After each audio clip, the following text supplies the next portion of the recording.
Hello, everyone. So let's see here.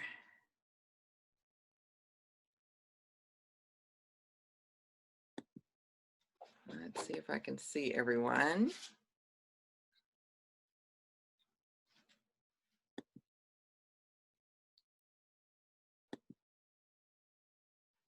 Okay.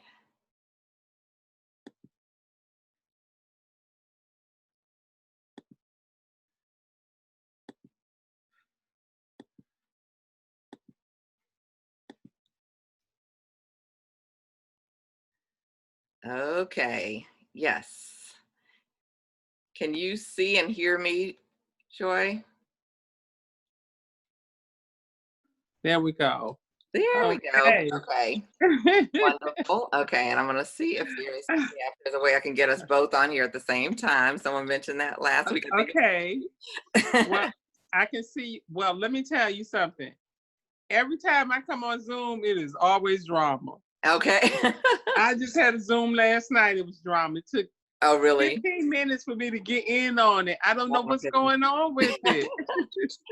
And it's a really great platform. I really like it. I want to say welcome to everybody here.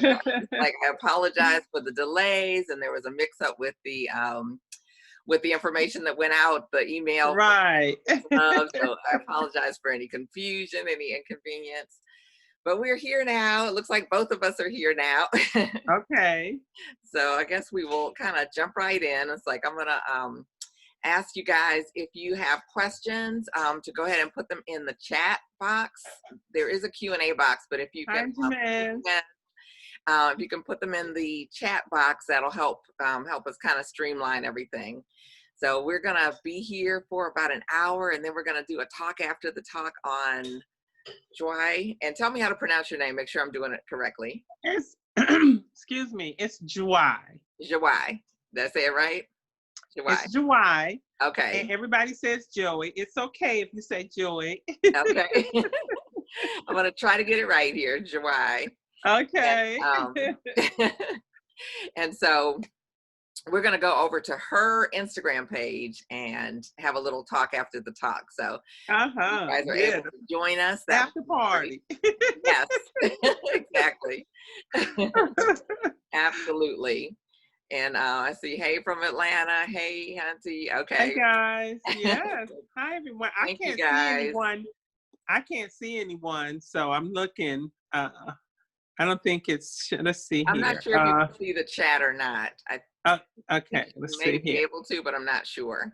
But Oh, okay. I see the let's see, view the whole list. Okay, I can see people now. Well, I can see okay. their names. Okay, I can see awesome. their names that Yeah, showed so those up. are the Yeah. participants, and then there's a chat function that's next to it. And as a panelist, you should be able to see that, I think. Okay. I'm It's not sure though.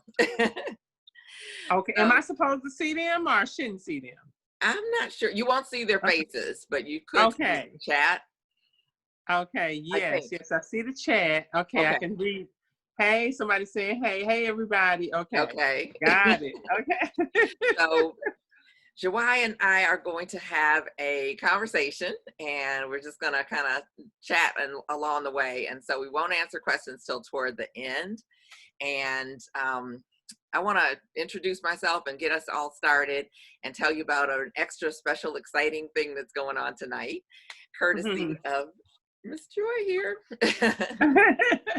So anyway, my name is Miki Wright, and I want to welcome you guys to Beauty Superstars Talk. I'm a salon business coach and longtime founder of Beauty Superstars and our online academy for training for beauty pros to better run their business and kind of get more clients, make more money. And right now, some of us are needing that. It's like with everything that's going on. Mm. So we're gonna take a break from the outside world and come into the inside world.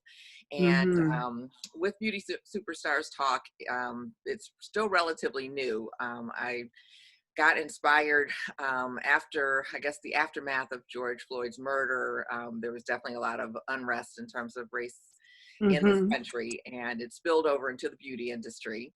And I was able to be part of a few calls, Zoom calls, where we were able to meet. I knew some and didn't know others, other Black beauty professionals who are really just doing amazing things, even though we've experienced, various things Mhm. within the industry in terms of bias or discrimination. And, everybody's story is different, but I just left it like, oh my God, like everybody has to know about all these people that are here. And I know so many people in the industry who are doing great and amazing things. And I just want to open this platform to be able to share, not only share their stories, but allow them a safe space to share their own stories. So no one else has to define it for you. And with the specialties that each person brings, it's like we're just having some great conversations. So this is moving on into hair color month. It's like we're still moving through hair color month. And so I'm really super honored to bring to you my guest tonight, Joie, if I can say it correctly, Joie Wallace. Joey is fine. Don't Joey is worry. fine, okay. I'm messing it up. I'm sorry. But she, if you don't know her, is a fabulous balayage artist. She's a colorist. She does primarily textured hair, which, as we know, is pretty dark typically, and she creates some amazing blondes. It's like I'm so awed by her, the tones and everything that she's able to get. So she's going to tell us a little bit about that, and maybe if you are a hairstylist out there and maybe thinking about how do I go from where I am now to being a colorist, and what are the benefits and all that kind of good stuff. So she'll share that with us, as well as her story. It's like I've got lots of questions for her, and I'm ready to answer them. Yeah, well, it's your story, so so whatever you tell us, that'll be what it is. No trick questions or anything. And I'm going to read her bio, and then I want to tell you a little bit, or maybe you want to tell them a little bit about the special. No, go ahead. Read my bio. I'm interested. Oh, I'm definitely going to read the bio. So, and I'll kind of condense it a little bit. But okay, great. With the gift of beauty is one thing, but actually fulfilling what you consider your calling is a true phenomenal gift. Joie Wallace. Joey, just say Joey. Don't hurt yourself. Is a premier stylist in every aspect of hair design. She has been servicing clients in the Hampton Roads area for over 23 years. She has also educated a multitude of stylists in state and abroad. Through representation of numerous companies in the beauty industry, through years of obtaining great skill and workmanship, she is propelled to excellence in her career field. A majority of her success is attributed to continual education, innovation, and creativity. She's proven herself as being extremely effective by keeping abreast on all the latest techniques, not only in color, but in cutting edge style and design. She is the creative mastermind behind a slew of editorial and beauty works featured in various television and magazine publications. A great deal of her work has been shot and can be seen in most national and international magazines. Along with several covers, she is a 5-time Behind the Chair nominee. Is that correct? That's right. Okay, is updated from here. And oh, great. Yeah, I might need to update that. Yeah. Yeah, you keep achieving great things, the next great thing. So her work's been featured in American Salon, Modern Salon, and Allure magazine. I think I saw Glamour, and you're just all over the place. We can't keep up with you. Yeah, I'm gonna have to update it. Yeah. But she single-handedly built a successful business and clientele that spans the spectrum from celebrities to the everyday career woman. And as the CEO of Sessions by Joie, she teaches professional hairstylists on hair color. She knows that hard work and dedication is the platform for success. And so with that, I want to say welcome. It's like we're excited that you're here. Hi, everyone. I'm excited to be with you, Miki. Yes. Miki, you're one of my favorite artists for years, and I am just elated to be here. Yes. So it's so great, I guess, to have been around for so long. Yeah. The hairstyle. Yeah, we've been in the industry a little while. Yeah. I've been doing hair in Hampton Roads for 23 years, but I'm actually 33 years in the industry. Oh wow. Yep. Yeah, we're right somewhere in the same ball game. Yeah. So now I mainly, coach and teach, some of the business aspects, but I used to teach, for any of you guys who may not know, I used to teach, the hair design part. It's like fabulous. Yeah. So it was a systematic approach to hair design, and lots of cutting and styling and some color as well. So yeah, so I am very excited to have you here, but I want to share before we jump into our Mm-hmm. conversation, your special offer. I think it's so generous. Yes, please do. Come here and going to allow one of you guys who's on here tonight with us to win a special gift, like a super duper duper special gift. And it is one of her online balayage classes that you can win here for free. I think that's like super amazing. So I hope everybody's like, what? Who? That's great. Okay, I'm winning. For all of our competitive people, it's like, I am getting this. But That's right. the only thing you have to do is be here, and you do have to be present to win it. And you have to be here when we, you have to take some notes. That's what I'll say, is like, take good notes and listen, because we're going to ask the question from the evening, and the first person to answer it will be the winner of this online training, which is phenomenal.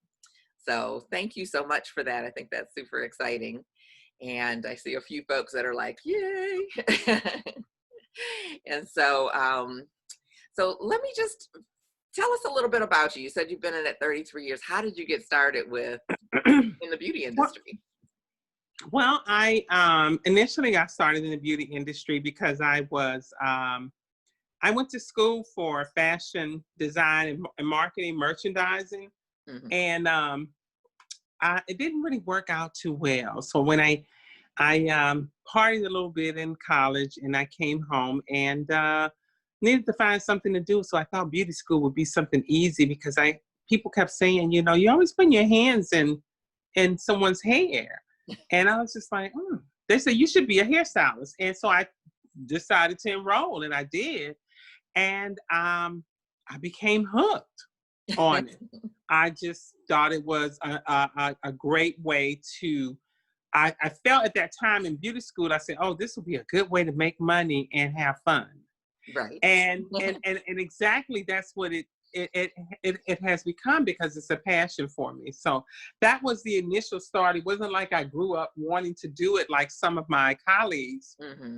It just fell into my lap. And I guess that's why I always say it's an anointing from God, right. Because hair for me is an art. And when anything is going on in my life, I channel that art and create.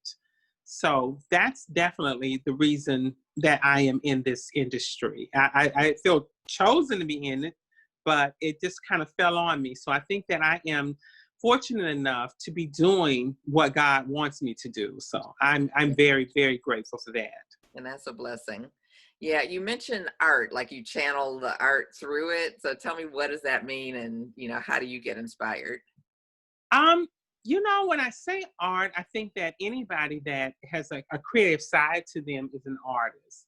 And when you yourself, I'm sure you can vouch for this, when you are taking a head that starts off one way and it's a canvas, and then you begin to start from the beginning, whether you're doing a color, like myself, I do 95% of my clients are color clients, or whether I'm doing a cut, whether I'm doing a relaxer, extensions, any of those things, you start at, you have a canvas and you begin to work on that canvas to create. And so as you go on, you're inspired by something that you've already, either a client has brought in or something in your mind, or you've added to what that client has brought you to create, the art. And from the start to the finish, once you look at it. And for myself, I am what you call one of these stylists that brands themselves as a transformation artist. And so to look from the beginning to the end is, a work of art. It's just like any artist, Leonardo da Vinci, Monet, Picasso, they all started off one way and ended up another way. So I think that being a hairstylist is definitely being an artist. And I always refer to it when I'm speaking with other hairstylists as I love your art. I love your art. So yeah. Grabbing inspiration can be from anything. It can be for me just sitting here looking and noticing that you have a fringe bang and you have your hair's longer, and then I could sit there and say to myself, oh, I probably would like to just put a few waves in this side and add some nice highlights over here and paint some balayage in between there, and voila. Right. So inspiration comes to me in so many different ways. I can't necessarily say that I'm the artist that looks at the ocean or looks at the trees and gather it, but it definitely has to be on an individual and what I feel could enhance their already great looks, bring them into another place. So that would definitely would be something that I would say is just, individual, looking at an individual and coming up with a path to giving them a different look is where I would, my visionary goes. So it's when they come to me, if it's a client, sometimes clients, sit in the chair and as a stylist, we're definitely part of a system that we listen to clients, and sometimes we nurture them in different ways, whether we are therapists or whether we are friends and sisters and brothers and colleagues, and we're always cheering them on. If you are in this industry, you have to love it, because it's a people industry, it's a service industry. So you just don't get in it for the money or you won't be successful in it. Right. You have to love it and want to do it, because it's definitely can be challenging at times, but it's very rewarding in the end. Yeah. I loved, your sharing about your creativity and how it's just, kind of inspired by the person, inspired by, whatever it may be in your, spirit, I guess. Have you found any changes in your creativity, whether it's more or less or what have you, with, we're in the middle of a pandemic, and for many of us, we were shut down for, some of us weeks, some of us months. And I heard so many different things from different people, is that something that affected you, from the outside, or were you able to kind of maintain? Well, I can take you quickly through a bit of a story. For me, as a veteran hairstylist in this industry for that many years, maybe 8 years ago, I found myself in a place that the clients that I had, which were majority of business women, began to fall off because they were older. I'd been in this industry for a while, and I didn't feel old in it. As a mature artist and a veteran artist, I felt very young in it, and I still feel young in it. Very competitive with it in a good way. And so for me, joining social media brought me to an area that created a platform for me to showcase my work all over the world, and also gain momentum. I was able to create through others that I saw their work, and also renew a clientele that had fell off. I found myself in a place that I was doing very little work, and I needed to build up. But when you are young and you're doing hair and you're hot, and everybody wants to go to you because you're young and popping. But when you're mature, you're old, I don't care how good you look. They still want to go to the young and popping. Even if the young and popping not doing the young and popping styles, they still want to go there. So social media became a place where I could create and didn't have to do any show off. I didn't have to say that I lived in a big home, or I drove a certain kind of car, or wore, designer bags. I could just create and have a portfolio right there for people to see, and then they could come to me. So a lot of them didn't even know that I was older. And so what that entailed was I found a new place that I could, one, build a new clientele, Mm-hmm. I could bring in more revenue. I could communicate with different people, with companies, and then I could be what I call just continue to be a part of an industry, a relevant. And I found that friends of mine that had been in the same place I was in weren't really so big on coming to this place, Mm-hmm. social media.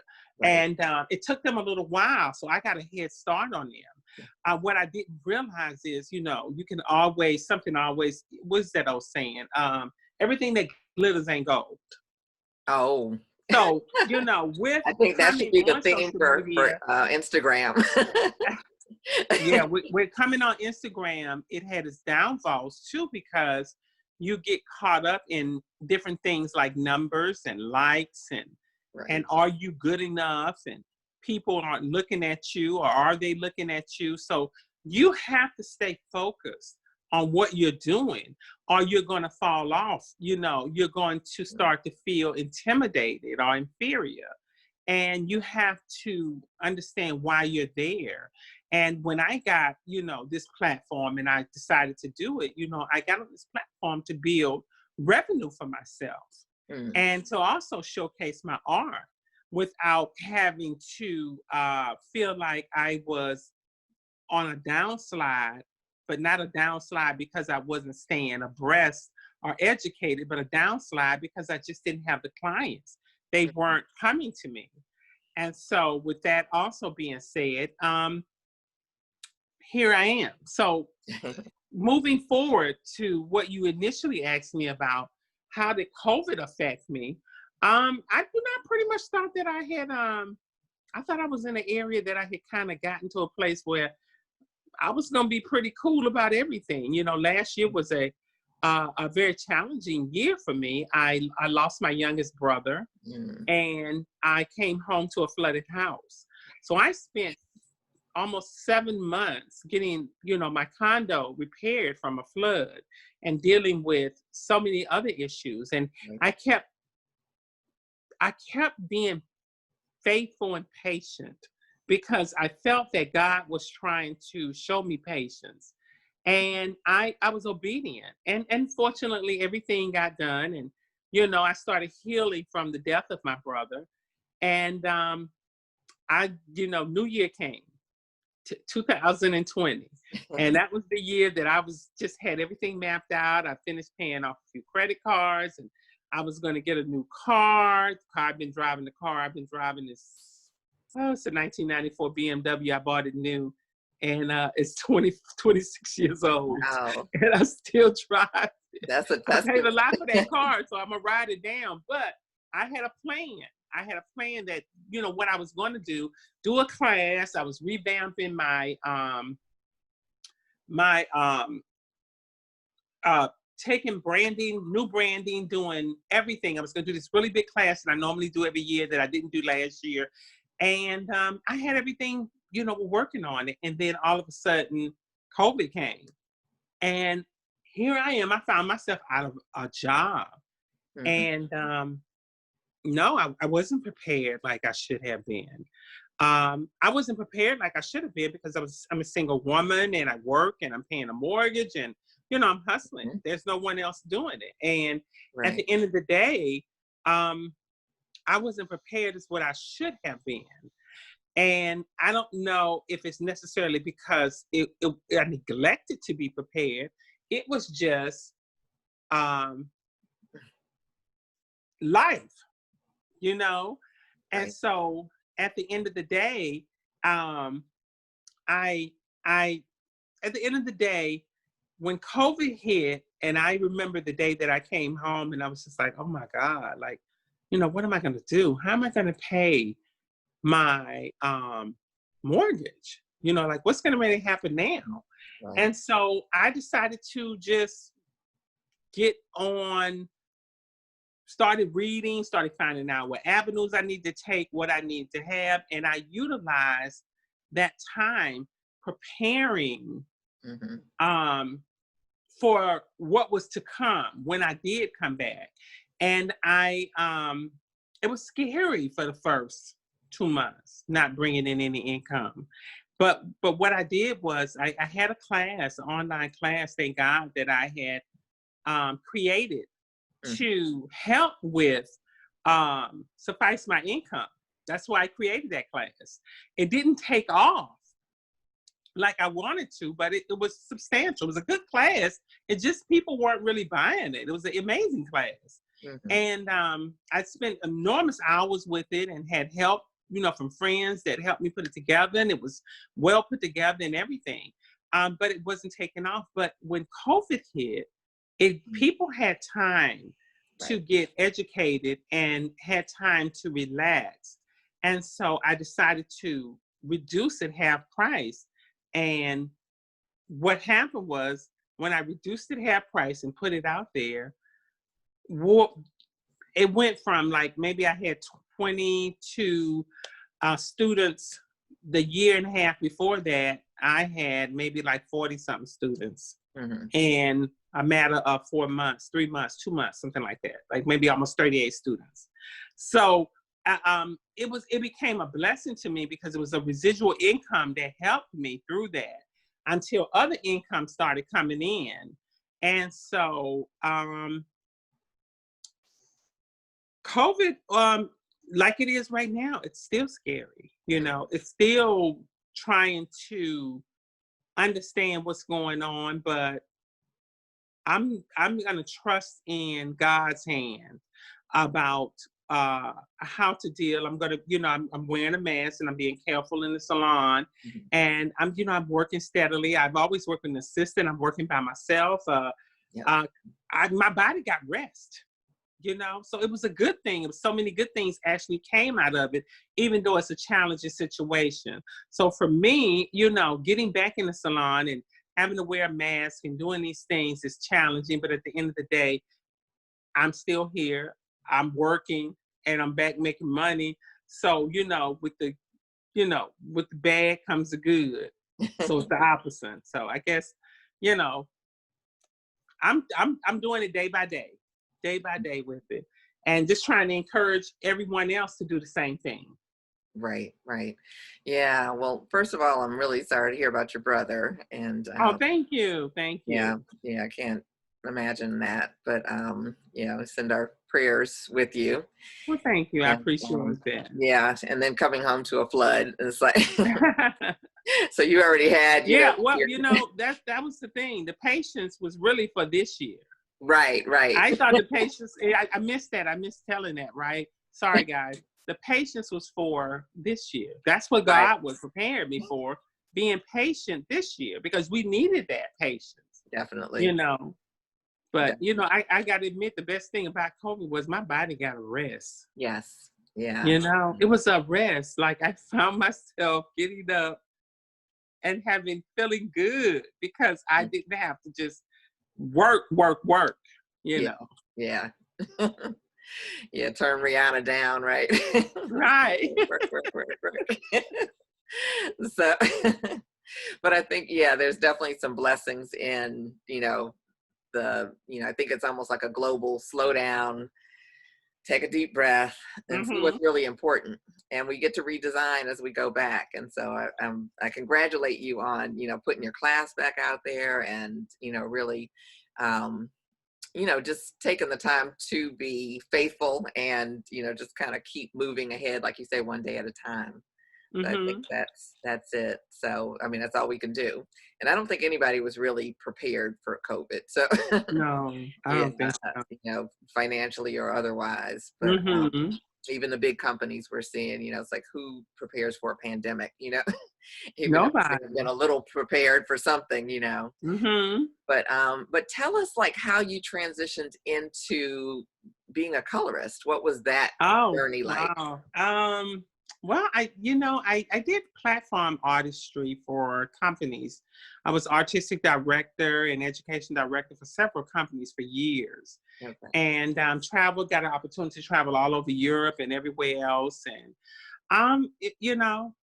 and really enjoyed it. I wasn't completely happy, and made some changes in my life and took some time off and continued to work. And that's when I came up with Sessions by Joy created that, and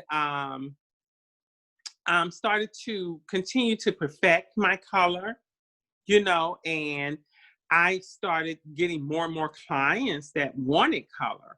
And so I actually was one of the first, I think, African American or Black stylists to do a balayage on textured hair. Mm-hmm. It's very popular now.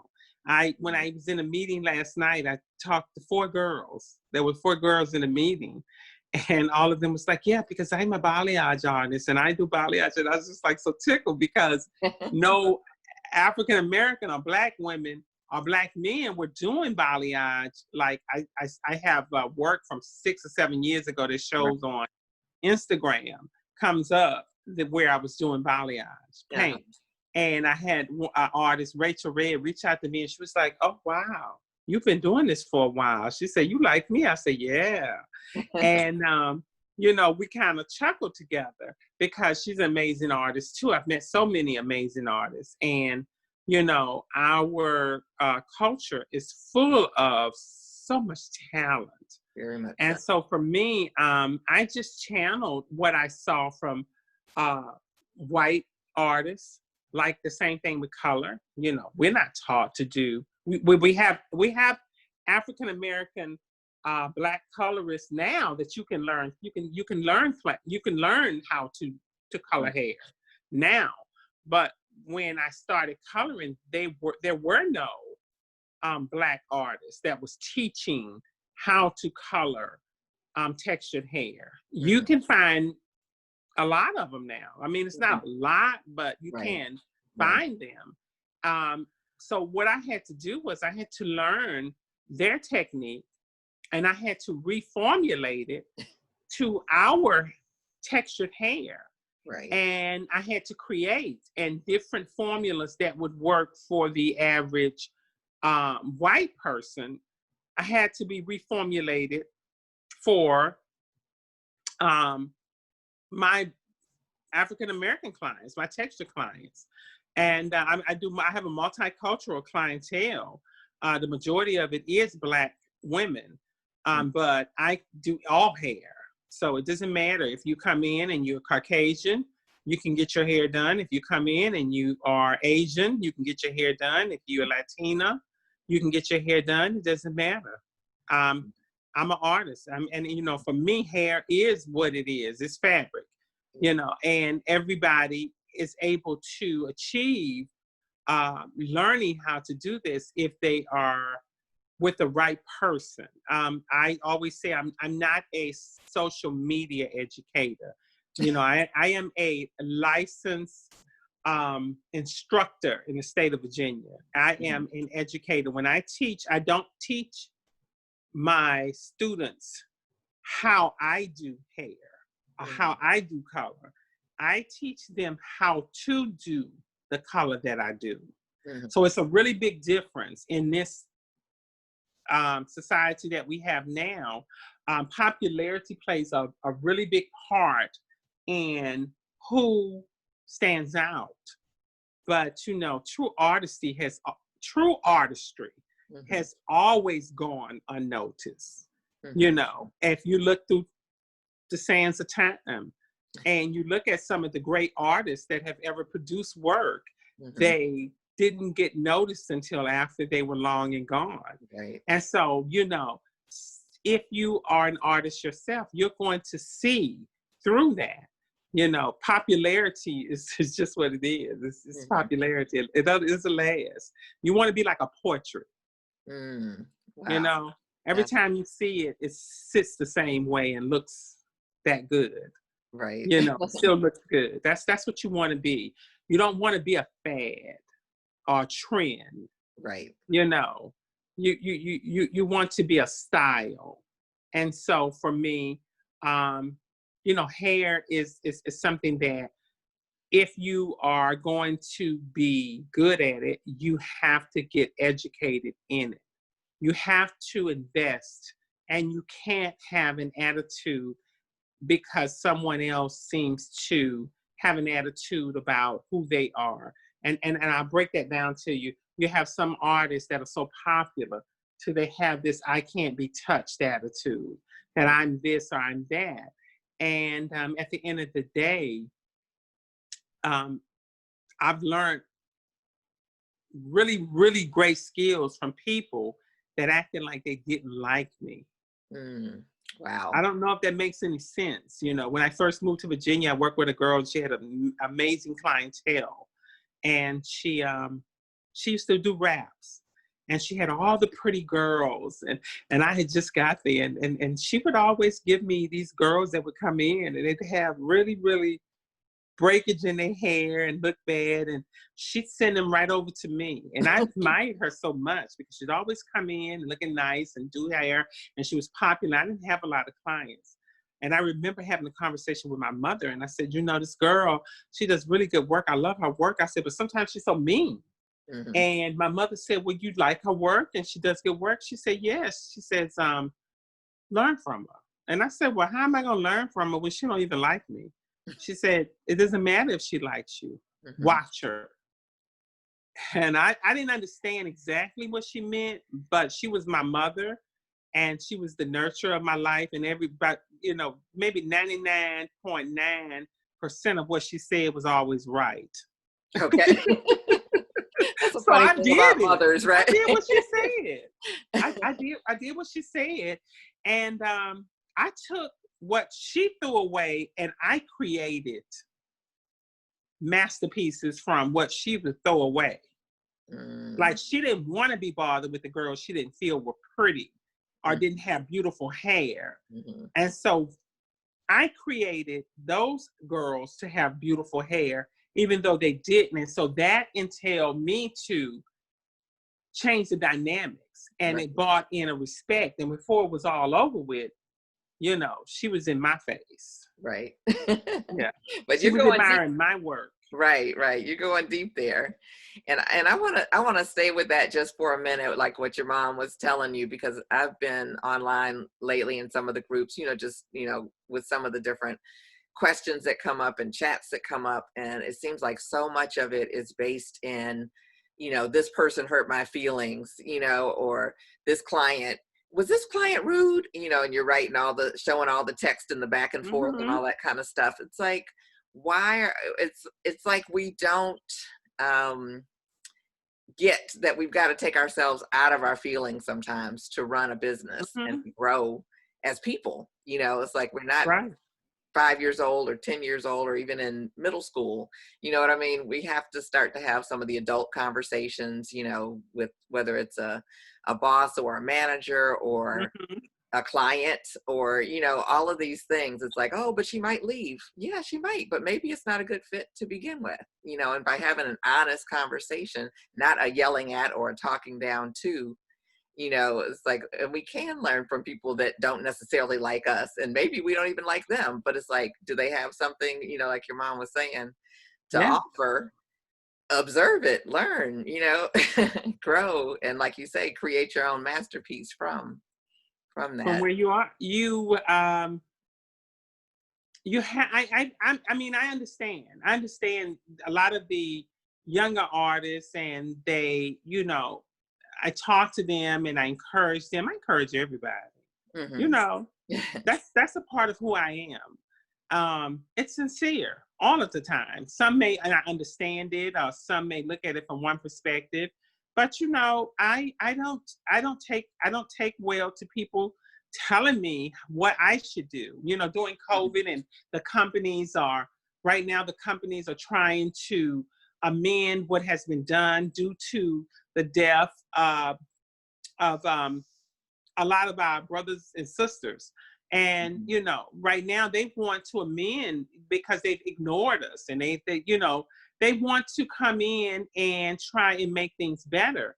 And you have some artists that just, you know, they don't want to have anything to do with it. You know, they just like feel like, oh no, you can't do anything for me right now. And, you know, I've worked very hard in this industry to have a place somewhere. And, you know, at the end of the day, I believe in second and third chances. And if you want to prove me and you want to show me, then show me. Right. Go ahead. You say you want to change what you're doing, then I'm gonna give you the chance to. And I don't stop anyone else from what they want to do, but I had a lot of people reach out to me and they'd be like, well, why don't you just create, we should just create our own seat at the table. Stop trying to get a seat at the table with these people. Stop trying to do this. But listen, these are people that have no goal in taking their career to another levels. They become social media popular. And for that, they're fine where they are. And that's it. I don't say they should do this and I don't say to do that. And guess what? I don't want them telling me what to do. Mm-hmm. Because I walk by my own beat.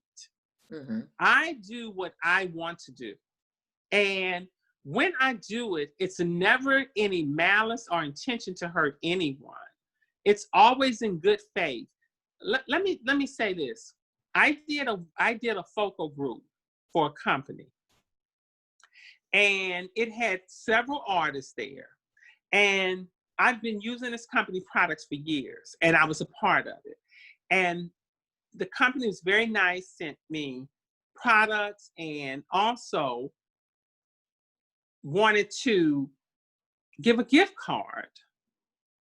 And for me, it was not a good feeling. Something was off with the gift card part of it. But I didn't say nothing. I said, oh, that's a nice gesture. I was like, oh, okay, this is what you do when you want to, make up or whatever. Okay, fine. But in the back of my mind, it was just something about me telling you what I've dealt with and what I've gone through, and you offering me something. And most people would take that and not say nothing. But I live in a real world, honey. And ain't nothing free. Mm-hmm. Nothing. And so the meeting went very well. Wonderful, very nice people. I got an email today, and the email said, we appreciate you and blah, blah, blah, blah, blah. Thank you so much. We hope that, make sure that, we want to keep this private, and I am keeping it private with respect. But they were like, as we told you, you'll be receiving a gift card for this amount, and we really appreciate it. And it'll be to you in a certain time. And then it hit me. I was like, no. I emailed back and I said, thank you so much, for the products. I appreciate it. I'm going to make sure I tag you. And I said, and thank you for the gesture of good faith that you wanted to send me the gift card.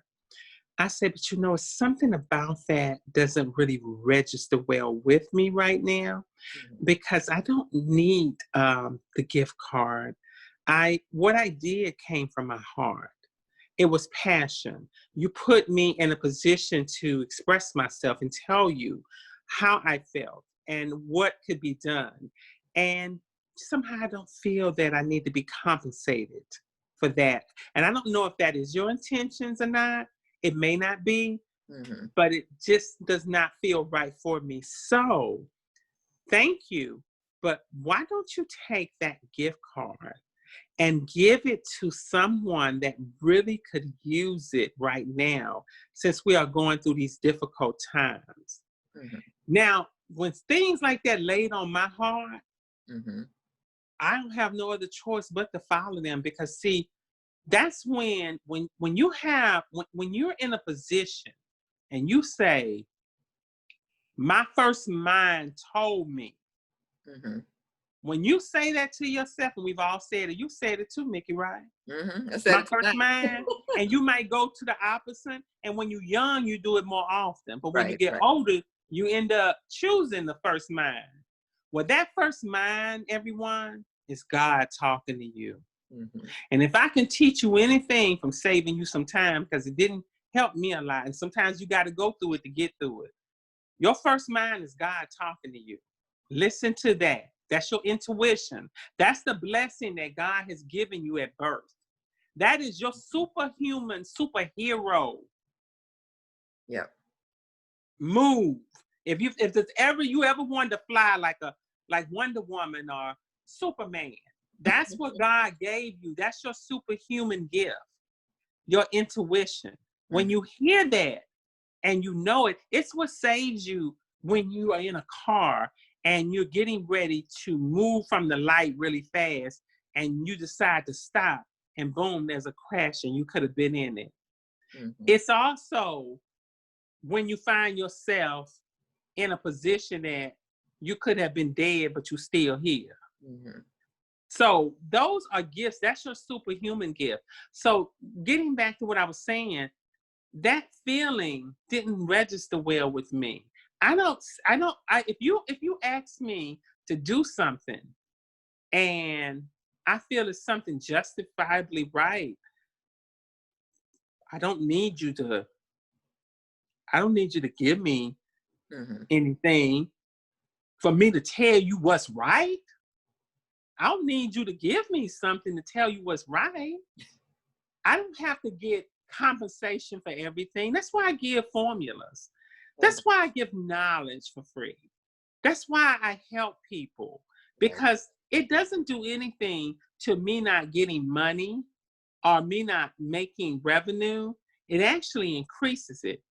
But you have a society that's set up to think that, why are you telling people free? You went to school, you did this, you did that.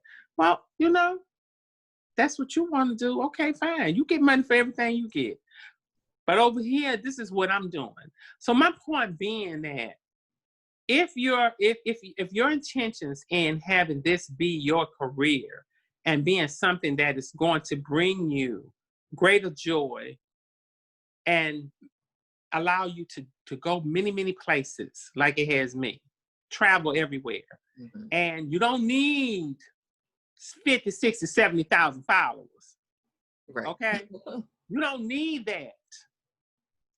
But if it makes you happy and you want to do it, and it allows you the freedom to be able to live a decent life, or even maybe live a wealthy life, or even open a salon, or whatever you want to do, then I suggest that you get out of your feelings with dealing with this social media thing and get started on where you need to be.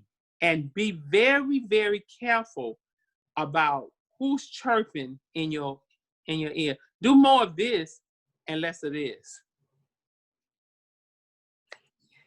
All I can say is I hope everybody, I don't know if notes will take it for that, but it's like, I hope you were taking some notes, and I hope you come back and listen to what she just said, because I don't know if you preached a sermon or what it was, but okay, Jim says we need to send an offering plate now.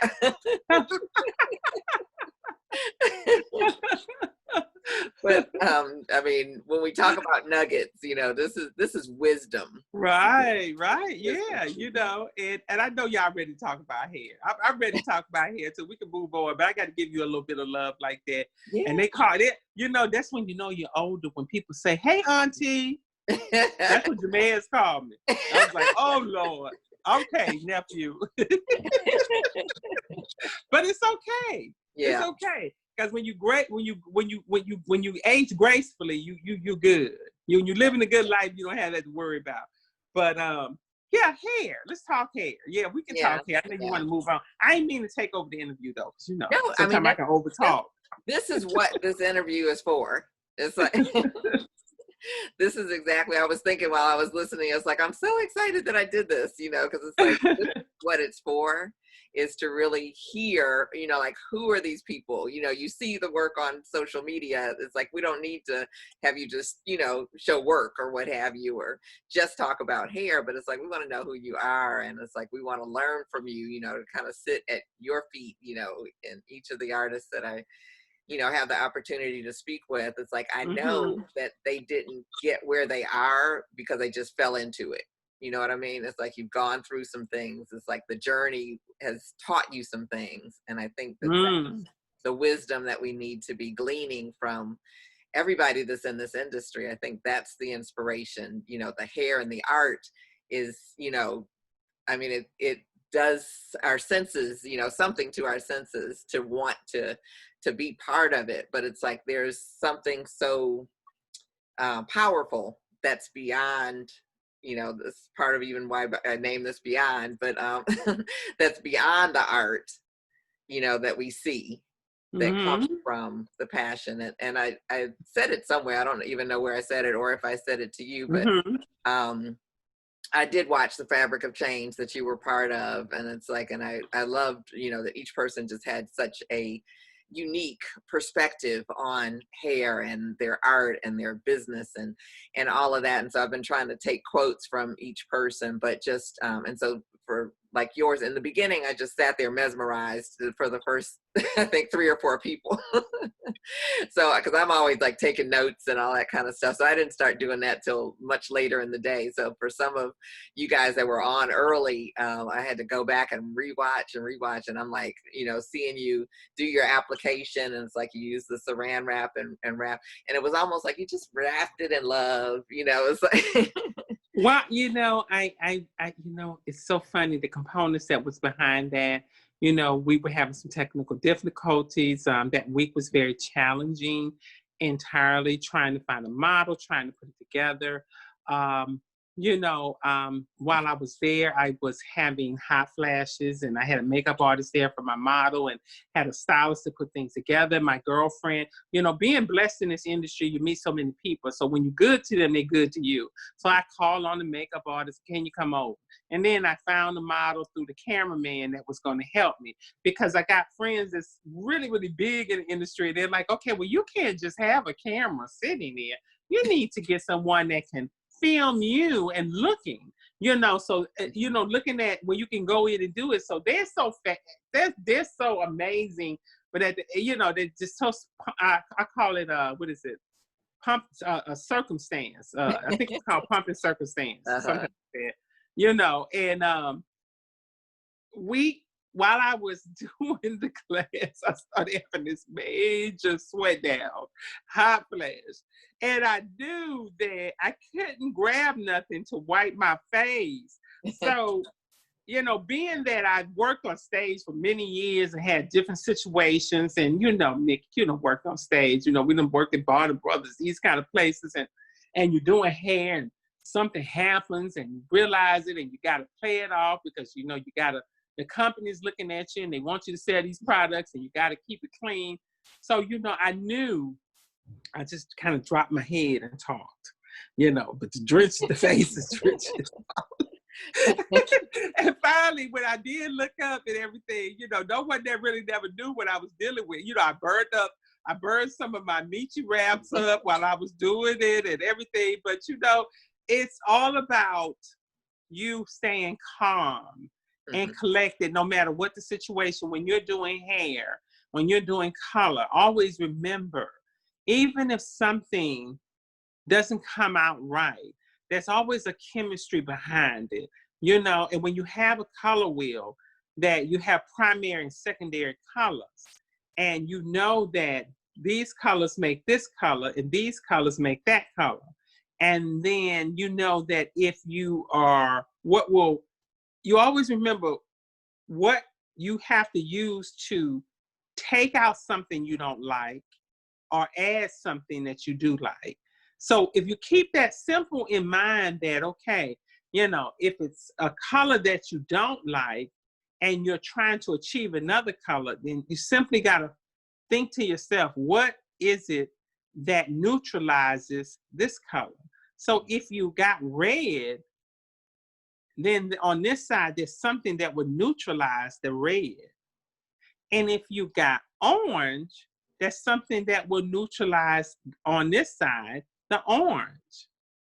And I'm not telling y'all, but you need to know what neutralizes. Well, I'm gonna tell you what neutralizes red is green, and what neutralizes orange is blue. That's right. So what you want to do is, if you add those up whenever you having any mistakes that come out, and honey, I'm a colorist and I do color all day, but child, I'm always still stumped by things. I had a client to come in and she didn't even have dark hair. She had I knew she had a reddish brown. This was this weekend. She had a reddish brown on her hair. And, but that hair would not move. I sit there and forward her entire head, weaving. Took me an hour to forward with blondie, 10 volume all over. And that hair was beautiful from halfway through the root out, but where she had that color at did not hardly move. It stayed in an orange stage. And I looked at her and I said, what did you put on your hair? Because it's not color. You had to have done a henna or something like that. And so we eventually got it up some, but these are the things that you're faced with. And here I am, I'm totally exhausted. I'm coloring her hair. Now I've gone from a regular color to color correctioning on her hair, thinking I was going to get out and get some rest. I'd been to a funeral the day before that, and it was just a long week, but I ended up leaving that salon Saturday at like 9 o'clock. So here I am, I'm a colorist, and this is what I do all the time, but I'm still sometimes faced with dilemmas, and I have to figure it out. So here I am with a person that has beautiful banana yellow highlights from the root to the mid shaft. And then from the mid shaft to the ends, it's orangey. And so I'm like, okay. And I did a natural base. So her hair was actually black. So I'm like, what do I do? Like, let me think. Okay, I got to figure out how I need to break this base to soften it up so it would look a little better.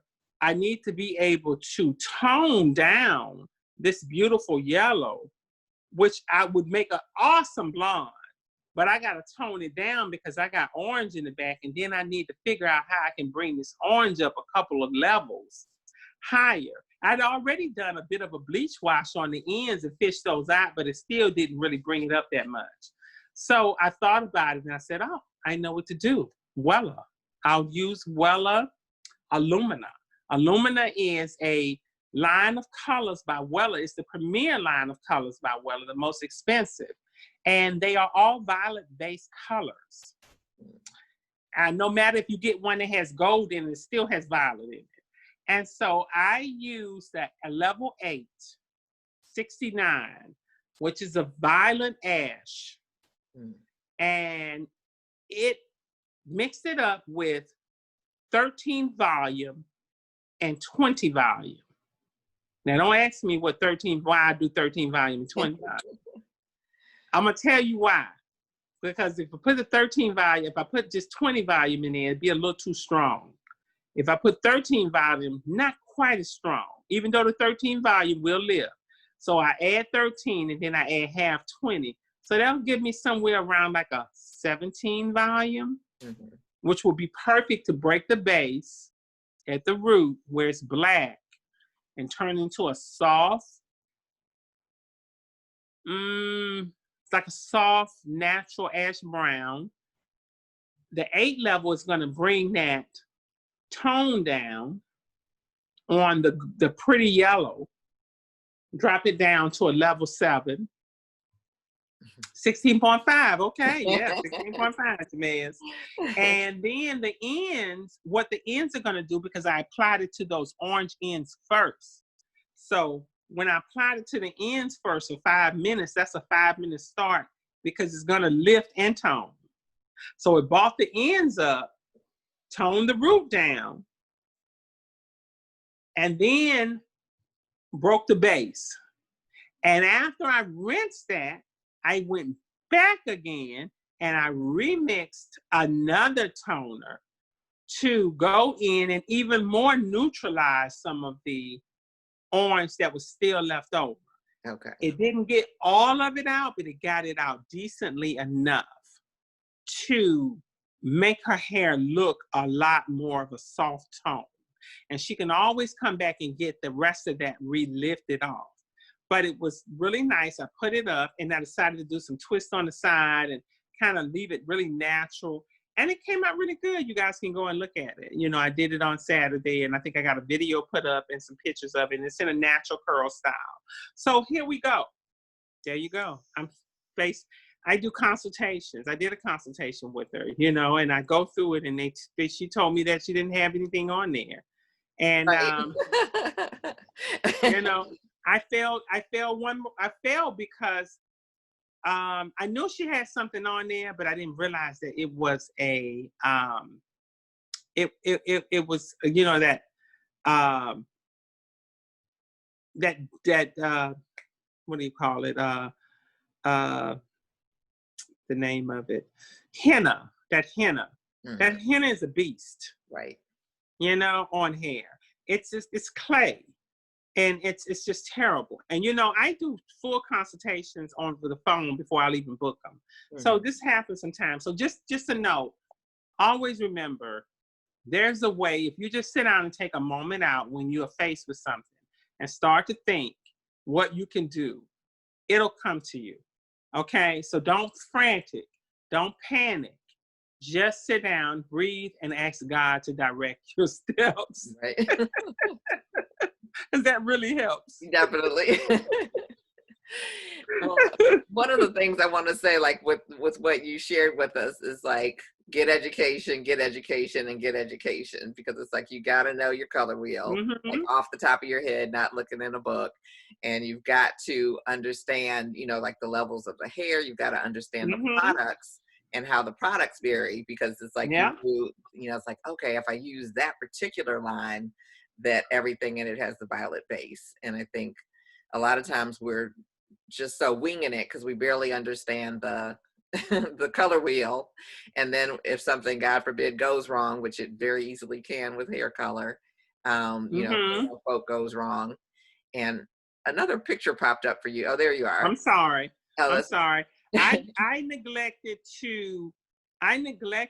because we were in between trying to get on. I neglected to block my incoming calls. And I can't really stop it now to block them. I'm just praying that someone would not call me, but you know, of course, somebody got to call you. Right. You're popular. We get it. I'm so sorry, guys. I you know, it was a little kind of twisty when we first got on, and I meant to do that, but I just slipped up and didn't do it. And I did, Lord have mercy. Yes. Well, it's like, I love what you shared with us. We're like a few minutes after 8 already. So the time is definitely flying past, but I wanted to, you shared like a lot with the toning. And well, you're all right. Go. I mean, you're okay. Cause listen, it's Instagram Live. They see your light on, they're going to come in your room. Right. So go ahead.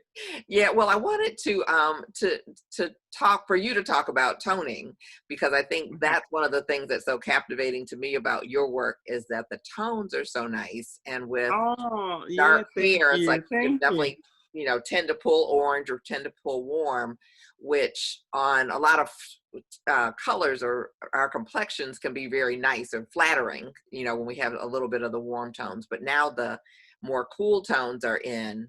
And I know for myself, it's like I have over ashed, you know, where it's like, ooh, this is like drag, where I've got to take it out a little bit and warm it back up a little bit without making it warm. And so I just wonder how you are able to catch these, you know. It just seems like the tone always blends beautifully with the skin color, and it's not too ash, but definitely not too warm. And I heard you use the phrase target toning. Target toning is not toning with one toner. You can't tone with one toner. You have to tone with different toners, because you're going to have some areas in the hair that may not have gotten quite as light as others. Or you're going to have an area that needs to be what you call shadowed.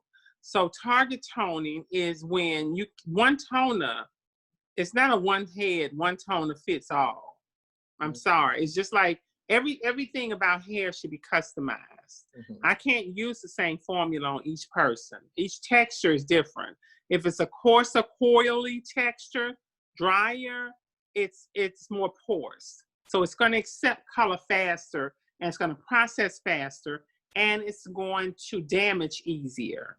If it's a looser curl or straighter curl, it can take more. So everything has to be customized according to what you're doing, and watch. And when it comes to toning, I do try to stay within a cool family.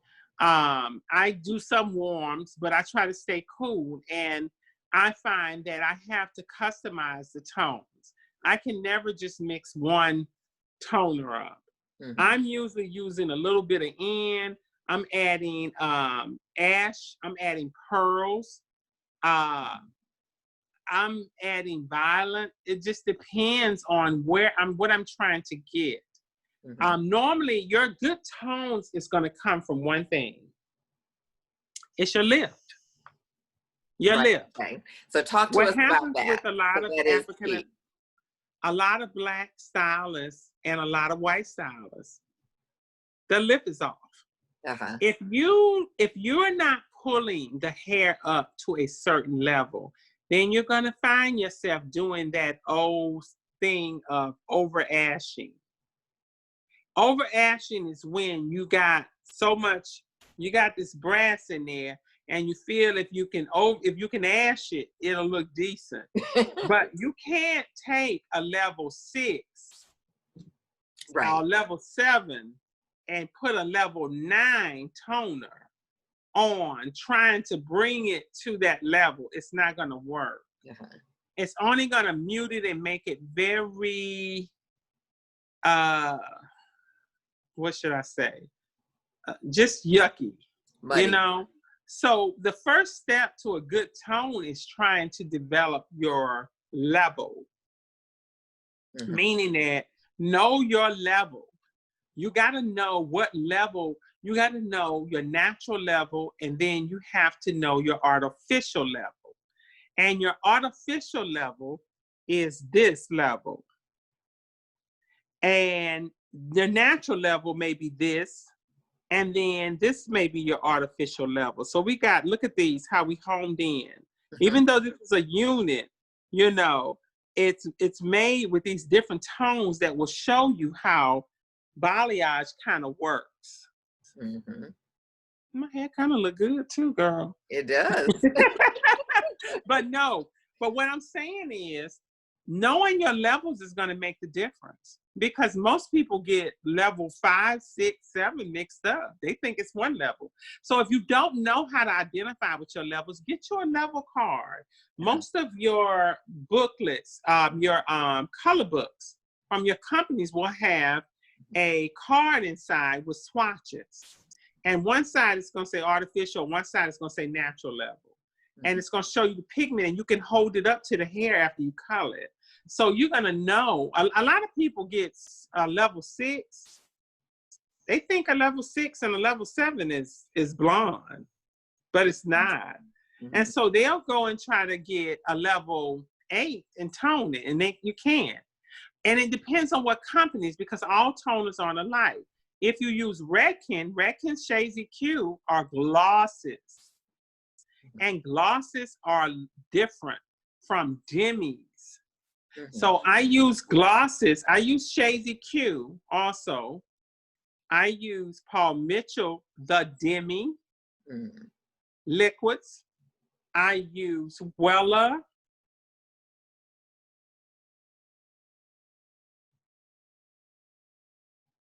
Uh-oh, I think you froze on us.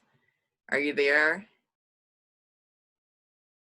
Joy, we can't see you, can't hear you. I actually wanted to, I'm assuming, sure that she's going to be back any moment, but I wanted to actually have her kind of, without going into a whole color class, tell us a little bit more about the differences between the glosses, because I have worked with Redken Shades EQ, and I have worked with products that are a demi, and they definitely feel like they they work differently. So I wanted to share with us if she can. Uh-oh, we lost her altogether. Hopefully she'll be back on momentarily. And let me just see here. We've got a couple questions. Oh, there she is. Okay. I'm sorry. Hi there. I don't know. Okay. I've been having some issues with my Wi-Fi lately. And I guess my Wi-Fi may have gone out. I'm so sorry. Oh, no. We're glad that you're back. I was like, uh-oh, she froze. Okay. I was wanting to say, you had shared with us that there is a difference between glosses and demi. Glosses are clear. They shine more. And the glosses, hold on a second. Where did I move this from? Okay. Yeah, your glosses, they're clear, and the strength of them is different from the demi. Mm-hmm. And so what I tend to do is, it just depends on what I'm trying to do. You know, it depends on what particular color and where I'm trying to go with the color that I may mix glosses. So I mix Shades of Q. I use that line. I also use Paul Mitchell, the demi, which is a gloss, but it's a demi gloss, but it's stronger. Okay. And I also use Wella, which is Color Charms. Mm-hmm. And I'm sorry, not Color Charms, Color Touch. Okay. Color Charms, the whole another level. Yeah. Don't use that one. But no, Color Touch. And so I have maybe 4 different kind of toner lines that I use. Mm-hmm. And I'm usually customizing them. And I took a class on toning and formulation, and I found out a lot of information that I already knew that was really interesting to me. And one of the things that are interesting, and I'll share it with you, is that, like for instance, if you have a client that comes to you and she is a level 9 blonde, and she wants to go down. And you know, if you take a level 9 blonde to bring them back down to a 5, 4, you're gonna have to go in and add that pigment back into the hair. Mm-hmm.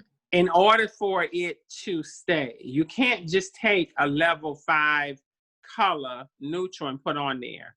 So meaning the same colors that it took to get to that blonde, you got to re-add them back in. You got to add them back into the cuticle. So you start off with level 1, 2, which is black, brown, then red orange, and then orange yellow, and then pale yellow going on up. So what you got to get to the blonde with the yellow, you got to go back and you got to add a little bit in that blonde. You're going to add that neutral. You're going to add a little bit of a copper, copper or red, a little bit of copper. Copper is going to give you the orange and the red, so you don't have to separate them. So you're going to add that gold back in that copper back in there, and then the neutral. And that's going to fill that pigment back, and that's going to keep that color. This is what happens when I have clients that are over blonde and they want to add contrast. Mm-hmm. And I'll have to mix this up in a demi form and put it back. And this is what happens when a client comes in and she wants to go darker and stay darker. I have to add that back in. Well, I found out from a class of these girls that I took this class online, amazing artists from Canada, that their philosophy is not always following the rules. Mm-hmm. And it makes sense because if Shades of Q would tell you if the hair is yellow, you should, or any color chart tells you if the hair is banana outside banana peel yellow, you should be using violet. And that works on Caucasian hair. But on African American hair, I found taking violet and putting on yellow doesn't brighten it the way I need it to be. Mm-hmm. It just doesn't work. I mean, even though that's the rules, yellow, purple, right? That's what they tell you. Mm-hmm. But I have to add a tiny bit of blue. Mm-hmm. I have to add pearl to it. Mm-hmm. Mostly violet, but I got to add a little bit of a pearl, blue violet to it. Mm-hmm. On ethnic hair. And that's what gives the tone, keeps the tone. Otherwise, when I rinse, it looks to me like it's yellow. It doesn't look blonde, cool blonde. It looks like a coolness, a little bit of a yellowy. Now, if I did this on a Caucasian person or a person that has a level 5 and 6 5 and 6 natural hair, then it'll work with the violet. But it doesn't do that because our pigments are so different. So that's something for you. So getting back to what I was saying, their philosophy is that what you see is what you do. So they still think that even though you are at a level, a yellow, they feel like you need to go back and still add a little bit. You done lifted someone's hair out and balayaged it, and you're getting ready to tone it. And that color is calling for you to do a violet toner.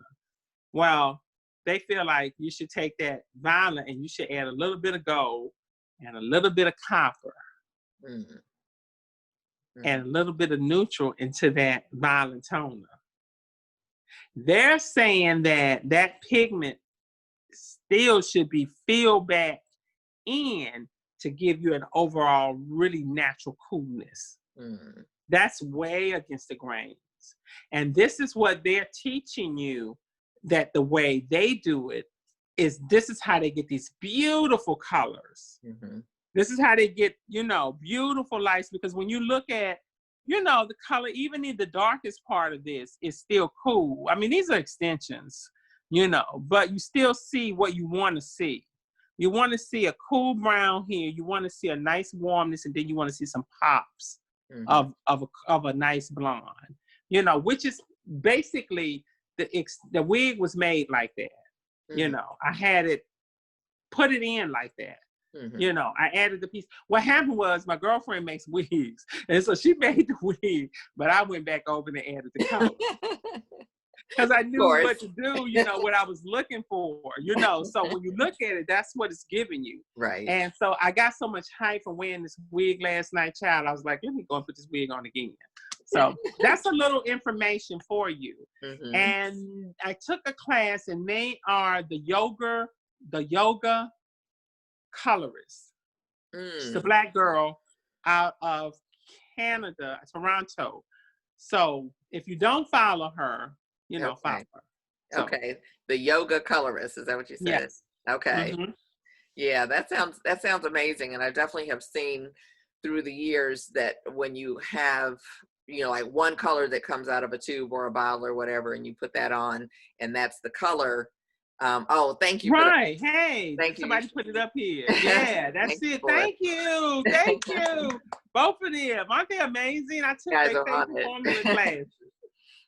Yeah, but when you put, the color with the tones that you want out of one tube, that it's, it looks okay. But when you start, combining colors, whether you're mixing 2 colors or even 3 colors to create, you just get this richness that you can't get from just putting one thing in a, That's right. That's right. So that what you're sharing kind of completely makes sense, because it's like you get that richness from, combining the colors and really knowing what you're doing when you're combining them. So that education. Right. Even knowing color, it's like, I may even know some things that some people say, but if it takes for me, it just takes something that I need to get. If I see a stylist and they're doing colors like I love it, but I need to see something that I don't know. And I don't have a problem investing in myself, because that's the key to success. If you're sitting around and you're thinking, why aren't you making the moves that you want to make? Maybe you should consider pulling back a little bit and investing in your own self by getting more education with some of the artists that you feel can teach you. Now, not everybody is going to be able to teach you what you need to know. So pay close attention to the artists that you want to teach you. Look really close and see if this person can teach you how to do this, or if this person is teaching you what they can do. You're going to see it. You're going to know it. If you pay attention, then you're going to know who is able to give you informative information. And because it's a lot of artists that are so popular that they become educators through default, because so many so many social media followers love their work so much, and they're like, well, please, can you teach me this? Can you do that? And that's fine, because, you know, I've seen social media stylists become great educators, you know, and they do great work. But, you know, you want to make sure that who you're investing in is going to, you know, give you what you need. So I definitely think that education and all facets of education, you know, is good. And, you know, whether you're taking a Caucasian, a white person's class, or this person, if they got something you like, take it. You're always going to have to come home and reformulate it until we have companies that are actually devoting color lines to our hair. You know, until that happens, this is what you're going to have to do, but you're going to be successful at it. Because let me tell you something.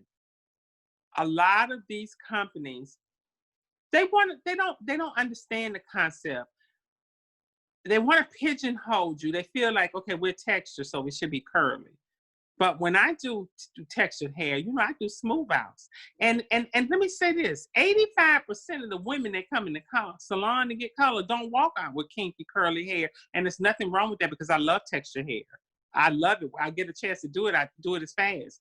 But they want to walk out like Beyonce. They want to look like Sierra. They want to look like J-Lo. They want to look like the Kardashians. I mean, that's what it is, honey. They want flow, they want move, they want body, they want tone, they want all of it, you know? And that's what it is. And those girls' hair can be just as blonde, just as toned, just as cool as our white counterparts. But they will walk over it and look at it like they don't want to recognize it. So now that the companies have decided that this is something that they need to take accountability for. And they want to take accountability for, so by all means do it. So when I look up there, people say, well, what do you think about them posting all these Black people? They wasn't doing it at first. I don't even follow them. I don't like them. I don't want to be a bother with them. And I understand that. I get it. I get it. You know, I know that you've been hurt by it. You know, I've been hurt by it. And, but I'm seasoned with hurt. Not immune to it though. Right. Just seasoned with it.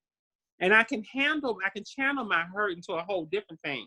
Sometimes people channel their hurt into anger. Right. A lot of times. But I channel my hurt into triumph. See, when you tell me it's something I can't do and and you act like I'm not on that level, then you're going to have problems. Because I'm going to show you, I'm going to give it to you again and again and again. Right. Each and every time I'm going to give it to you. When you look at it, you may not acknowledge it, honey, but you saw it. And that's it. Because when I do it, I ain't doing it for nothing other than the gratification of my own self and making my clients or the model or whatever I'm using feel good. Absolutely. Absolutely. You know.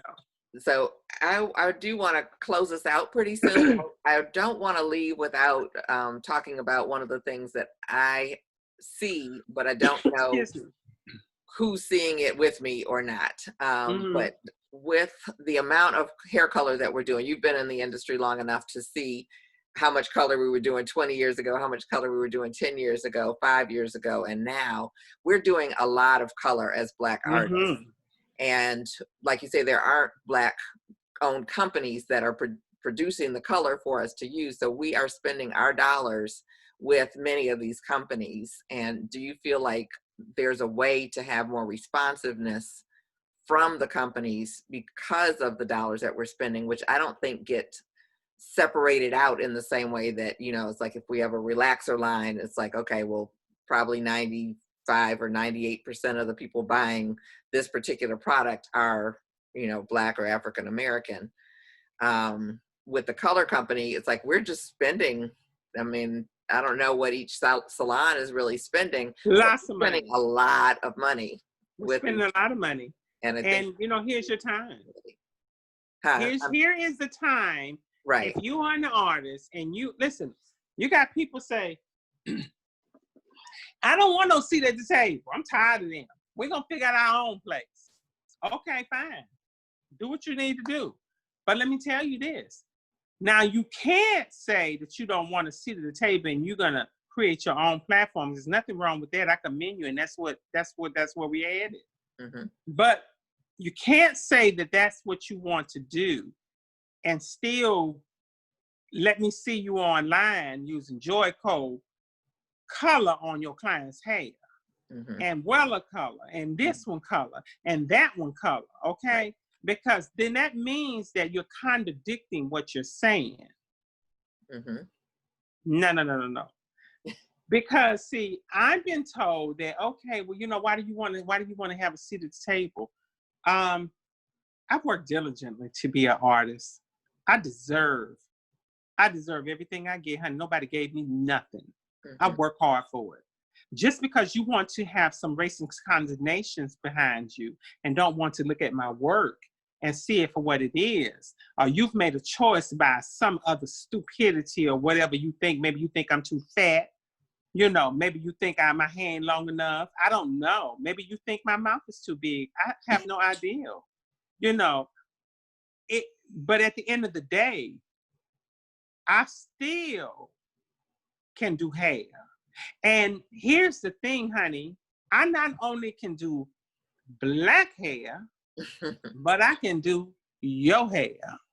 Now, you go get all those social media sensations with all the following, all of them, the white ones, Caucasian ones, or whatever, and I'm not racist by no means, and that can do all these beautiful blondes that are pulling up from a level 7 and 8. Right. And you get a level 2 black girl in a chair. And you give me that, what you're doing. And honey, by the time you finish her, I'll be over there helping you with her. I'll finish that one and then walk over to her and help you with that. So my point here is that, yes, you know, at the end of the day, I work for everything I get. And I definitely want to be able, I want to be able to do the things that I have aspired to do. Mm-hmm. And, you know, if you're telling me that you're ready to acknowledge me and give you a chance, by all means, I'm going to give you a chance, because everybody deserves second and third chances. You know, God gives them to us every day. And so, you know, this is my philosophy, and this is how I feel. And I'm not trying to change anyone's feeling, by no means necessary. You have to do what you need to do for yourself. I'm not out here trying to convince you of anything. I had somebody tell me that I didn't need, you don't need to be dealing with these people. You don't need to be doing that. I'm like, well, you know, here's the problem here with the need thing. See, where you got a problem is, you don't need to be telling me what I need to be doing, because I'm a grown-ass woman. And last time I looked, I stroked that check for that mortgage. Right. Not you, honey. So I suggest that you pull back a little bit and maybe try to come at me with a different approach and say, well, maybe let me say this. I think maybe you should consider, but don't tell me what I need to do. Exactly. That's not going to work. You know, I'm a black woman, a real black woman. Set them straight. Yep. Yeah. Set them straight. But this has been absolutely fabulous. Somebody just say something. I was going to transition into your, you know, classes that you're offering. I know Please do. I saw someone earlier to ask if you were still teaching or had the online training that you were speaking of during COVID. So is that, you know, tell us what you have available in terms of teaching. Listen, I'm going to give someone a free access to my class. Now, Miki's going to ask you a question. Mm-hmm. Don't know what it is. I ain't got nothing to do with it.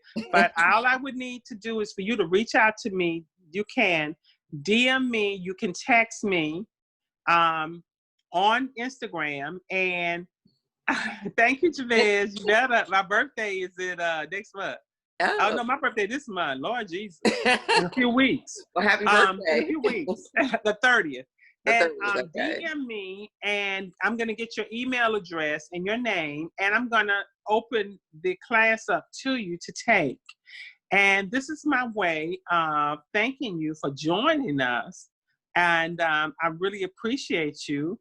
And I hope that you enjoy the class. And once you finish, you know, reach out to me and we can talk about it like I do every student that takes that class. I reach out to them and I tell them, let's talk about it.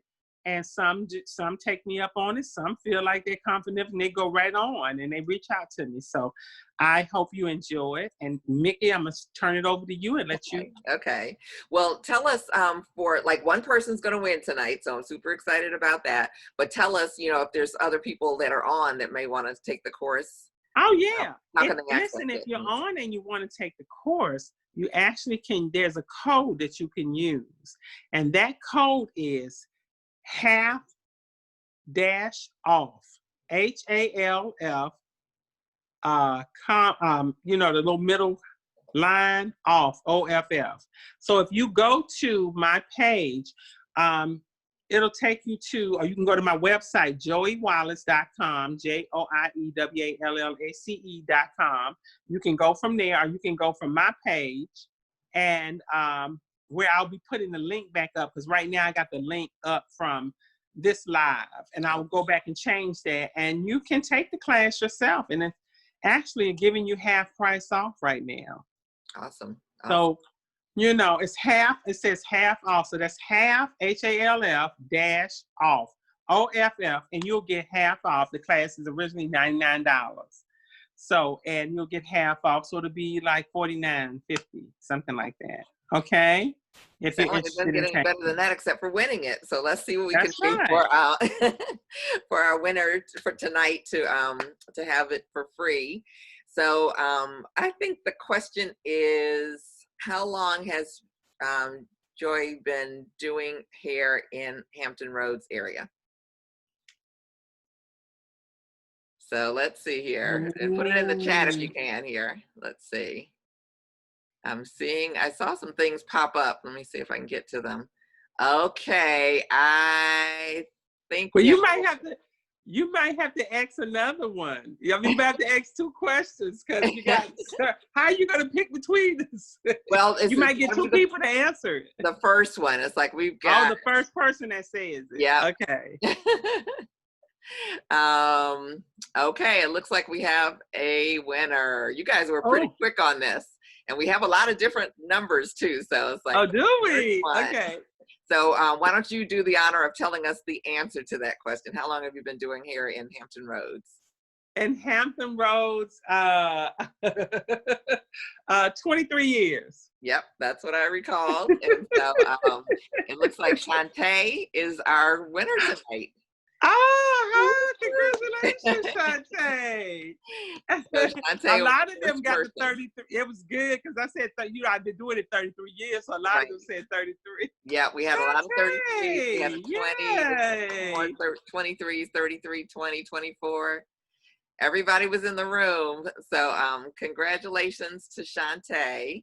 And definitely reach out to. Yes, Shantae, please reach out to me, DM me, and I'm gonna get your information. I'm gonna open that class up to you. So happy for you. And join us later. Y'all go over and join us on my live. I'm getting ready to go live, and we're gonna get crunked up a little bit on there too. We're gonna get Miki up there, so we can kind of chat a little bit, and you know, and tag a friend and DM them and let them know we're gonna be live up there. Okay? Yeah. And I had a couple more things that we didn't even get to. It's like we covered so much. So I want to say thank you. Maybe we can cover it on there. Exactly. It's like this. Yeah. This has been amazing. It's like I really, really appreciate you. I appreciate you as an artist, as an art. You know, your art that you put out for us. And I appreciate you as a person. And so I want to say thank you so much for taking time out of your schedule. I appreciate you too. Thank you so much for inviting me. Yes. Well, thank you everybody who came tonight. And I guess, let me see. I see a lot of different kudos here. Let's see, Krista from House of Bombshell says she's really enjoying the knowledge and wisdom from Miss Wallace. Thank you. Awesome, and have a great platform. Thank you. So thank you so much for that, Krista. And I think there's someone here, Beauty on the Move. This is great. What a story. I would love to show this to my students at the beginning of the semester. So, is this going to live? Is it going to live? Is it going to play back? Or This will be available. It's like fortunately we have been recording. I'm always looking. It's like, is it still recording? Is it still recording? Yeah, it's recording. I see record up here. It is recording, and so Okay. we should have the recording available within the next 48 hours. It'll probably be Great. tomorrow, but I'll give myself a little grace, a little room. I know that's right. And then right now they're being put onto YouTube. I don't know where they're going to live ultimately, but I'm loving doing Beauty Superstars Talk and really getting to hear everybody's stories. And we've got more coming. So for you guys that joined us tonight, I definitely appreciate you taking time out of your schedule. And I know you got some good stuff out of tonight. But next week we'll have Kia Artistically Neil, who's going to be doing hair. I'll be here for that. I love Kia. Yes.